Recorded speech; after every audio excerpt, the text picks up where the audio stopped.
the mainstream media, pro-Antifa politicians were very quick to say this kid is a white supremacist terrorist.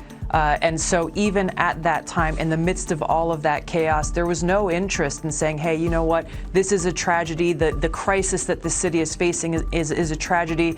Let's actually wait and follow the evidence and let this work itself through our judicial system. The government absolutely failed to fulfill this most basic responsibility of keeping their community safe.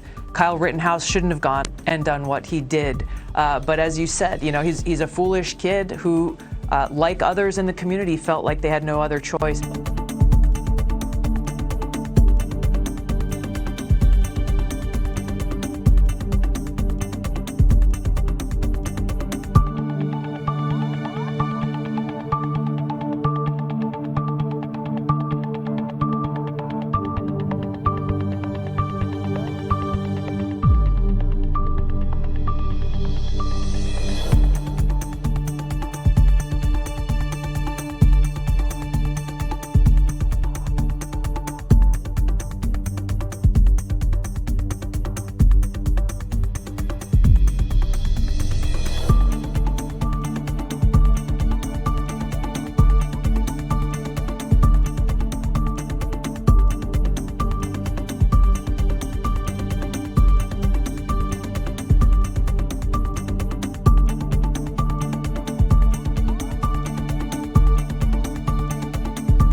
But you'd never know any of this from watching the coverage of the trial. NBC News, for example, just ran this thoroughly dishonest headline, quote, "Shooting victim at Rittenhouse trial said he thought he was going to die." What the article didn't mention, it seems kind of relevant, the shooting victim was pointed a loaded gun at the boy who shot him. So they're liars, you knew that. In this case, they have to lie. If they didn't, they'd be forced to admit that they were wrong from the very beginning. In case you've forgotten, this is what they were telling you all last year about Kyle Rittenhouse. Rittenhouse is basically what you would have had in a school shooter.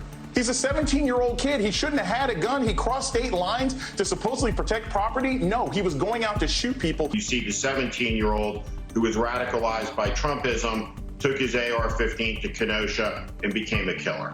A 17-year-old kid from out of state, a boy from out of state, drives up to the state with an AR-15 around his neck, shoots and kills a couple of people, shooting wildly, running around, acting like rent-a-cop. And it's not good that a 17-year-old vigilante, arguably a domestic terrorist, picked up a rifle, drove to a different state to shoot people.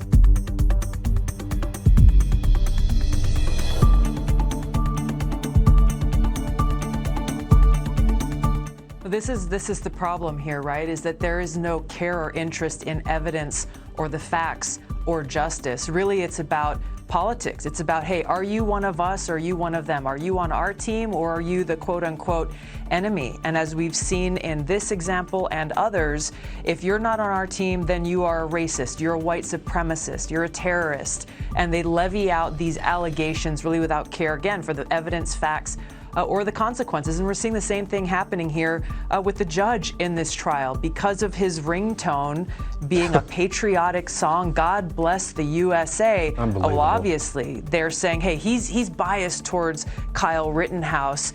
So what conclusion are we to draw from that? That if you love America, then you are a white supremacist?